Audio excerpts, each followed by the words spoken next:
Hola, buenas tardes. Bienvenidos a una nueva emisión de A la Vista.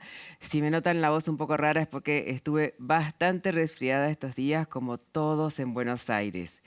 Hoy me espera un programa súper especial, porque no solamente vamos a hablar de salud visual, sino vamos a hablar de experiencia de vida. Sí, esa idea que está rondando en la cabeza de muchos jóvenes y no tan jóvenes de irse del país. Bueno, para eso vamos a tener acá a una invitada de lujo, la doctora Karina Julián, que nos va a hablar de su experiencia de vida en Abu Dhabi. ¿Me acompañan?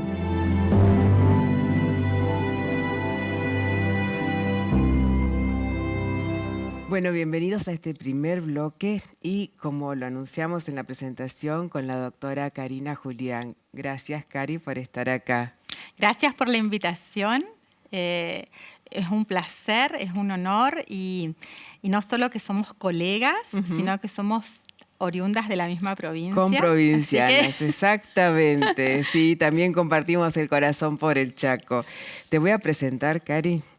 La doctora Karina Julián es médica oftalmóloga, certificada por la Junta Europea, es especialista en uveitis, trabaja en la clínica Cleveland en Abu Dhabi y antes de vivir en Medio Oriente ejerció como oftalmólogo de planta en el Hospital Universitario Austral, acá en Buenos Aires, estudió en la Universidad de Buenos Aires, en la UBA, y también trabaja como revisor y editor de varias revistas científicas de la especialidad y siempre con proyectos adelante. Pero Karina, recién nos contaba fuera de cámara que estás desde el 2016 viviendo en Medio Oriente. Yo me fui de Argentina en enero del 2016 para tener una experiencia de 1 año o Sí. 2 años en Medio Oriente. Yo quería tener una experiencia de vida en Asia. Podía ser Medio Oriente, podía haber sido otro lugar como China o Singapur, sí. Singapur. Por cuestiones de la vida fue Medio Oriente, porque había un proyecto de generar un hospital nuevo ahí, y me fui por 1 año. Y bueno, y ya son 8. 8 años. Y fue todo un desafío porque a mí se me hace que una mujer sola, sobre todo en un país árabe, debe ser muy difícil. Yo ya conocía lugares hostiles para la mujer. Yo había viajado varias veces a Pakistán. Sí. Y para llegar a Pakistán las escalas eran en el Golfo. Y el Golfo para mí no era un lugar difícil para una mujer. Ah, mira. Era un lugar seguro para una mujer. Entonces, en ese sentido, yo iba a un lugar que era amigable para la mujer. Pero la sociedad acá lo veía de esa manera. Entonces yo tenía que estar explicándole a todo el mundo, ¿no? Que no tenía miedo, que no me iba a pasar nada, que no era necesario que me cubra la cabeza, que no tenía que cambiar mi vestimenta. Yo lo sabía no solo porque lo había leído, sino porque al ir a Pakistán la escala era en Medio Oriente. Mira. Y lo había visto. Medio Oriente igual es una zona geográfica con países muy diversos.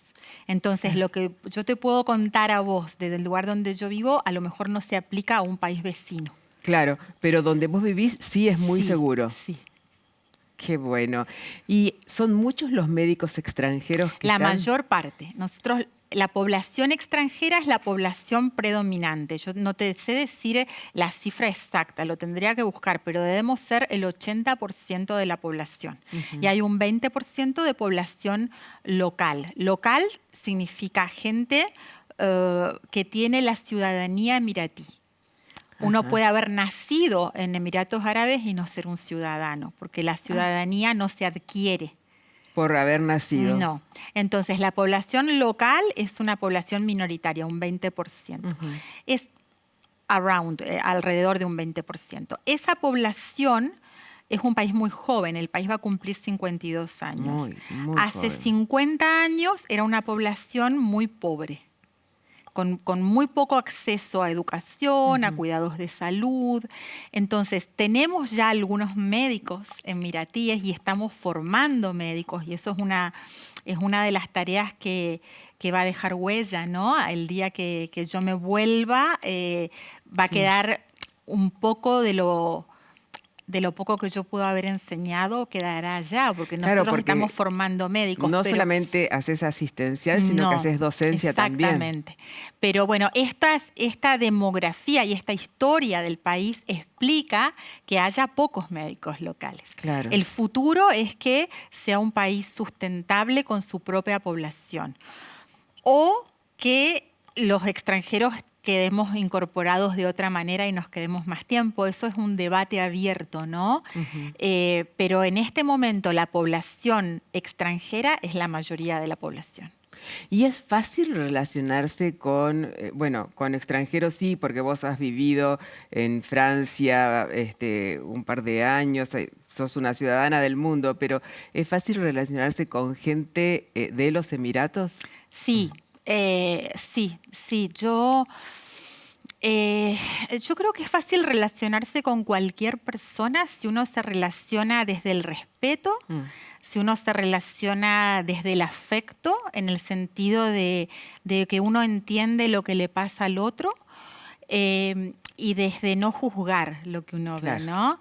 Yo me acuerdo que una vez una de mis pacientes me dijo: yo no sé qué le pasa a usted, porque yo la vi en el aeropuerto y yo la saludé y usted no me reconoció.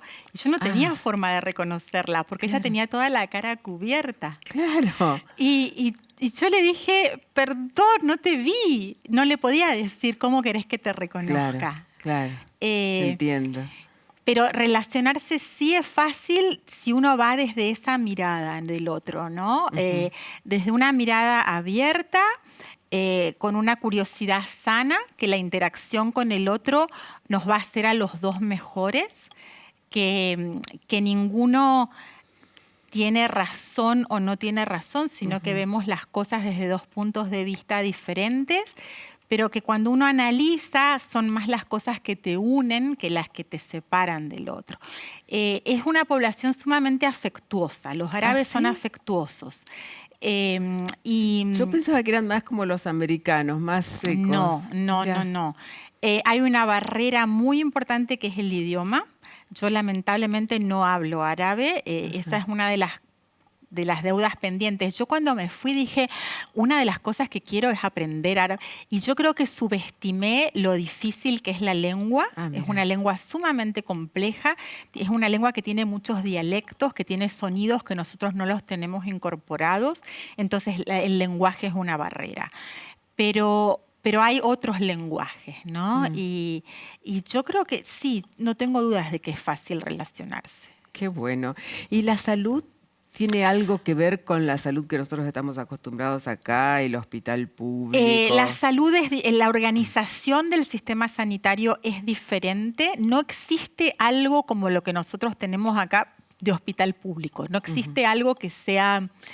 que sea un lugar donde uno puede caminar y la atención es gratuita. Eso no existe. Por lo menos no existe en el Emirato de Abu Dhabi, que es donde yo vivo. Pero hay distintos hospitales para distintos niveles de prestadoras de salud, por decirlo de alguna manera. Eso con respecto a lo que es la organización del sistema sanitario. La salud es cara. La atención de... Bueno, diríamos, la atención de la enfermedad es muy cara. Sí. Ahora, después hay otro aspecto, que es que las enfermedades son distintas. Porque es una población que fue durante mucho tiempo nómada. Entonces, era gente que comía mucha cantidad de azúcar porque tenían dátiles, pero esa cantidad de azúcar era la energía para caminar 100 kilómetros de un pueblo al otro, buscando sombra, buscando un manantial de agua. Claro. Esos mismos dátiles están ahí. Ya la población no camina más, porque hay carreteras, porque hay autos, porque hay medios de transporte, y la cantidad de comida dulce es la misma. Entonces es uno de los lugares del mundo con mayor porcentaje de población diabética. ¡Qué increíble! Altísimo, altísimo. Cosas que uno nunca hubiese pensado, yo como médica, ¿no?, de verlas. Después es una población que vivían hace no tantos años de manera tribal. Entonces hay mucho matrimonio cosanguíneo. Por lo tanto, hay mucha enfermedad genética. Claro. Entonces, el sistema de salud está estructurado de una manera diferente, pero también las necesidades de atención son diferentes. y el abordaje es diferente. Es muy difícil decirle a una persona, deje de comer dátiles, cuando por ahí era lo único que tenía para comer. Sí, sí, tal cual. Todas estas cosas son tan interesantes, Cari, y tan diferentes a las nuestras, pero me llama la atención la capacidad tuya de adaptarte a todo este medio, porque vos ibas de un lugar absolutamente opuesto como el Hospital Austral y después de haber estado en Francia. Fueron cambios muy bruscos.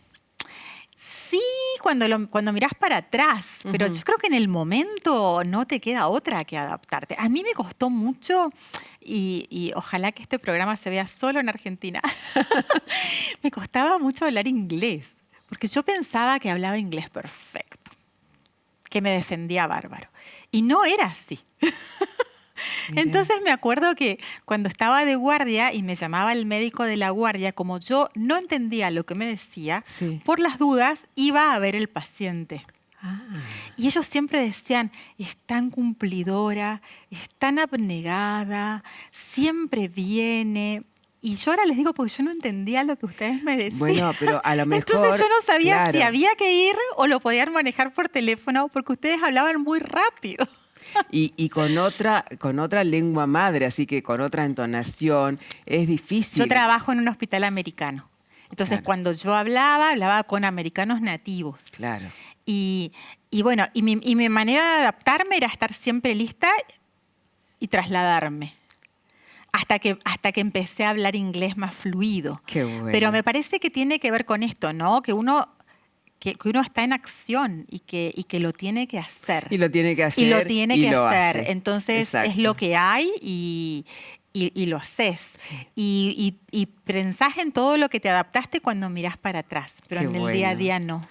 Cari, vamos a una pequeñísima tanda y me acompañás en el otro bloque también, que tengo muchas preguntas más para vos. Encantada.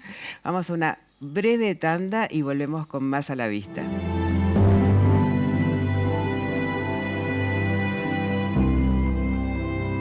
Bienvenidos a este segundo bloque de A la Vista y continuamos la charla con la doctora Karina Julián. Cari, todo lo que seguimos hablando detrás de cámara creo que haría más enriquecedor y entusiasmaría más a la gente a quedarse viendo el programa.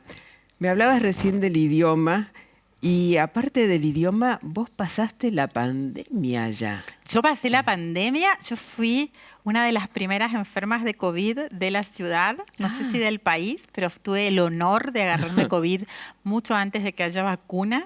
¿Ah, sí? ¿Y cómo lo pasaste? Lo pasé bien, fue leve, pero yo soy asmática y en ese momento la gente se moría de COVID. Ah, mira. Entonces, me acuerdo cuando fui a la guardia y me empezaron me dijeron, llévate esto por si te agarra el asma, llévate el corticoide, porque yo tenía que aislarme y no se sabía por cuánto tiempo. Y yo le pregunté a mi colega, le digo, ¿y a vos te parece que yo puedo terminar en una terapia intensiva? Y me dijo, la verdad es que yo no sé. Claro. Y entonces en ese momento a mí se me planteó, ¿no?, la posibilidad de estar en una terapia intensiva en un país que no es el mío y sin familiares, o de morirme en un país distinto y sin familiares y sin amigos, pero era lo que le tocaba a todo el mundo, porque Sí. el COVID fue una enfermedad que se pasaba en solitario. Sí, que arrasó a Y todos. fue un momento de replantearse muchas cosas, ¿no? Porque uno dice, ¿qué estoy haciendo yo acá? Y bueno, estaba haciendo lo que yo sabía hacer, que era medicina, y las cosas se dieron de esa manera, y yo me recuperé muy rápido, y tengo mucho agradecimiento al país, al sistema de salud. Yo estaba aislada en Sí. mi casa. ¿Te dejaron volver a tu casa porque estabas bien? Me dijeron que podía estar en mi casa porque me sentía bien y porque era médica y porque vivía sola. Ajá. Y me dijeron, por respeto no le vamos a poner un tracer, porque allá los enfermos teníamos un reloj Mira. para que nadie salga de la casa. Pero como una tobillera electrónica. Entonces, bueno, yo no tuve el tracer, pero yo les di mi palabra, yo les dije, yo les doy mi palabra de que la puerta de mi casa no se va a abrir. Y estuve 21 días encerrada en mi casa y me sentía mejor, pero esos son los momentos en que te pasa una vida por delante, ¿no? Claro. Pero yo me sentí muy acompañada, hasta llegó un momento en que le decía a la gente, por favor no me manden más comida, porque tenía cantidades de comida, porque en la religión islámica asistir con comida al enfermo es parte de los deberes. Entonces yo tenía una cantidad de comida en la casa que ya no podía seguir cocinando. Y me acuerdo que un día me llama el consejero del banco y me dice, bueno, queríamos saber cómo la está pasando con esto de la pandemia. Yo le digo, mire, mejor no me pregunte porque soy una de las que está enferma con COVID. Y me llama a la media hora para decirme que el banco y me pagaba un restaurante. Entonces llegó un momento que yo decía, por favor, no más. Pero eso me hizo sentir que no estaba sola. Claro. Y después cuando me recuperé, me tocó a mí ser parte de la organización del COVID en la ciudad y de dar eso mismo a cualquiera que estaba enfermo. Yo estuve 21 días encerrada porque además nadie sabía en ese momento cuántos días y qué te iba a pasar y no había vacunas y estaba... fue duro, fue una experiencia dura y yo pensé que era la experiencia que me iba a hacer volver. Que era la experiencia que iba a poner el punto final a mi vida en Medio Oriente, ¿no? Que una vez que la situación se restablezca, que una vez que haya vuelos, que no haya medidas sanitarias, se terminaba mi historia en Medio Oriente. Y en realidad fue una experiencia que me ató más al país. Porque fue la asistencia al enfermo, ¿no? Sí. No haberme dejado sola en el momento en el que yo estaba... Sí, más necesitabas, Claro, porque sobre todo por el desconocimiento. Y tengo entendido que vos tuviste que atender enfermos de COVID. Yo atendía enfermos y no como oftalmóloga. No, porque claro, llegó un momento en que había una gran cantidad de médicos enfermos y la población de médicos pequeña y estaba lleno de pacientes. Entonces todos fuimos redistribuidos en nuestras tareas y yo tenía a cargo un turno de guardia del hospital de COVID para los pacientes leves. Sí. Y eso también, ¿no? Fue una experiencia, porque yo soy oftalmóloga, yo siempre digo, soy casi como un médico. Bueno, en ese momento era un médico completo, porque tenía que auscultar, tenía que evaluar las tomografías, tenía que evaluar los análisis de sangre, y porque no había otra posibilidad. O sea, la atención que le podía dar el oftalmólogo era lo mejor que le podía pasar a ese paciente, no había otro médico. Claro. Y yo sentí que lo podía hacer. Sentí que, bueno, tenía entrenamiento teórico. Sentí que ese es el trabajo de un médico, que era lo que te tocaba en ese momento. era lo que tenía que hacer, que Dios le pone la dificultad al que lo puede superar. Y era mi forma de devolver, ¿no? Y cumplí, no me acuerdo, creo que fueron 2 meses, que era 3 guardias por semana de noche con enfermos de COVID. Y que además eran todos unos conciertos de toses y así como uno dice, ¿tendrá COVID? Bueno, nosotros sabíamos que todos tenían COVID. Claro, claro. Yo sabía que ahí había COVID y sabía cómo ponerme esa es la otra cosa, teníamos mucho material, no nos faltaba nada. Claro. Lo que necesitábamos lo pedíamos. Yo tenía un tomógrafo en un hospital improvisado de campaña, teníamos equipos de protección, fuimos dichosos comparado con lo que había afuera. Claro. Y en ese momento había muy pocos materiales y mi mamá estaba sola, aislada en Buenos Aires. Y yo quería mandarle máscaras N95 sí, que acá y estaba no se prohibido salir sí. del país, sacar material. Entonces mandé una carta y dije, miren, yo soy médico, estoy acá, pero mi mamá está sola, aislada en Buenos Aires y el gobierno me autorizó. Y mi mamá recibió un pack con las máscaras, con la face shield, autorizado por el gobierno.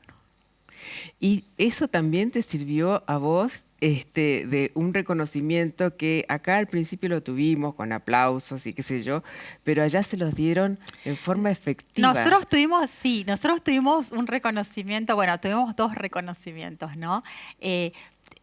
Tuvimos un cambio en el visado. El proceso de visado para vivir en los países de Medio Oriente es complejo y en general está ligado a un contrato de trabajo. La persona extranjera vive ahí, en general, si tiene trabajos. Una vez que el trabajo se termina, se tiene que ir. Hay un tiempo en el que la persona se tiene que ir. Entonces, los que trabajamos en la lucha contra el COVID, tenemos un visado especial que nos permite quedarnos. Pero bueno, tenemos descuentos. Sí. Y a mí no sé, yo cada vez que voy a un lugar y digo, cuando tengo que pagar, digo, tiene descuento para los héroes de la primera línea, parece como un chiste, pero es como una forma de recordarme a mí misma que yo fui capaz de pasar por eso. A mí me parece grandioso que les hayan dado ese reconocimiento. Es un descuento de 20% en la cuenta de un restaurante. Sí, bueno, o sea, pero con lo caro que debe ser Abu Dhabi. Pero cada vez que mucho, yo digo ¿no? héroes de la primera línea y me dicen sí, yo pienso, bueno, acá está. Sí, es un reconocimiento. Sí, claro que sí. Es poco, a lo mejor, o mucho, depende de cómo uno lo evalúe. No, pero es algo que se hizo efectivo. Pero es que lo que vos estabas dando en ese momento era visto por alguien. Claro. No eras invisible Claro. en lo que estabas haciendo. Y otra cosa de las que haces, lo tengo acá anotado, lo voy a leer, formás parte del Women Physician Staff Association. Contale un poco a la gente de qué se trata esto. Yo soy oftalmóloga, trabajo en un hospital y dentro de la estructura del hospital tenemos una asociación de mujeres médicas del hospital. Y bueno, es una asociación bastante organizada, tenemos un presidente, un secretario, funciones. Y nuestra tarea, yo estoy encargada de medios de comunicación con otra colega. Nuestra tarea fundamental es estimular el desarrollo profesional de la mujer y estimular que la mujer alcance la plenitud en su desarrollo, en su potencial profesional y que logre tener puestos de decisión. Porque en general, cuando uno ve estructuras, por ejemplo, en un hospital, hay muchas mujeres médicas, hay muchas mujeres bioquímicas, hay muchas mujeres psicólogas, pero cuando uno analiza cuántas mujeres hay en los puestos de decisión, eso disminuye. Claro. Y entonces, la tarea nuestra es luchar por no una igualdad con el hombre, porque uno no puede decir que somos iguales, ¿no? Sino por una validación de las diferencias, por un reconocimiento profesional y lograr que la mujer ocupe puestos de dirección. Claro, dependiendo de la capacidad que tenga y no del sexo. Que es sumamente difícil. Y es sumamente difícil en cualquier sociedad. Yo no creo que sea un rasgo de la sociedad de Medio Oriente. No, debe ser de Medio Oriente y pasa en todo. Y es una lucha diaria de tratar de mantener la feminidad, pero saber